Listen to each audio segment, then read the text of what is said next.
అభిరుచి గల నిర్మాత దిల్ రాజు.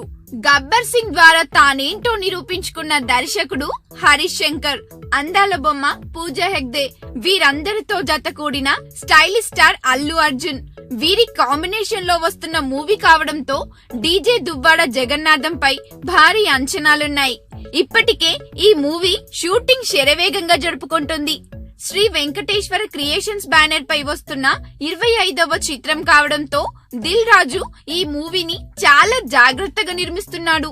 ఇప్పటికే ఫస్ట్ లుక్ తో సినిమా అంచనాలు పెంచేసిన హరీష్ తాజాగా బన్నీపై ఒక యాక్షన్ ఎపిసోడ్ ను చిత్రీకరిస్తున్నారు. ఆడియన్స్ థ్రిల్ ఫీల్ అయ్యేలా ఈ ఫైట్ ను రామ్ లక్ష్మణ్ వెరైటీగా కంపోజ్ చేస్తున్నారట. ఈ ఫైట్ సినిమాకే హైలైట్ కాబోతుందని చిత్ర యూనిట్ చెబుతున్నారు.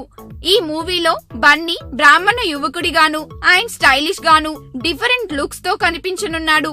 ఇక ఈ చిత్రానికి మరో హైలైట్ దేవ్శ్రీ మ్యూజిక్. ఫిబ్రవరిలోపు సినిమా షూటింగ్ పూర్తి చేసి సమ్మర్ లో సినిమాని ప్రేక్షకుల ముందుకు తీసుకురావాలని ప్లాన్ చేస్తున్నారు. అలాగే డీజే టీజర్ ను ఈ నెల 18న విడుదల చేయనున్నట్లు సమాచారం. గత సంవత్సరం ఇదే రోజున సరైనోడు మూవీ టీజర్ రిలీజ్ అయి ఆ చిత్రం ఘన విజయం సాధించిన విషయం తెలిసిందే. అందుకే అదే రోజు డీజే టీజర్ ను కూడా రిలీజ్ చేస్తే బాగుంటుందనే సెంటిమెంట్ తోనే ఈ డేట్ పరిశీలిస్తున్నట్లు సమాచారం.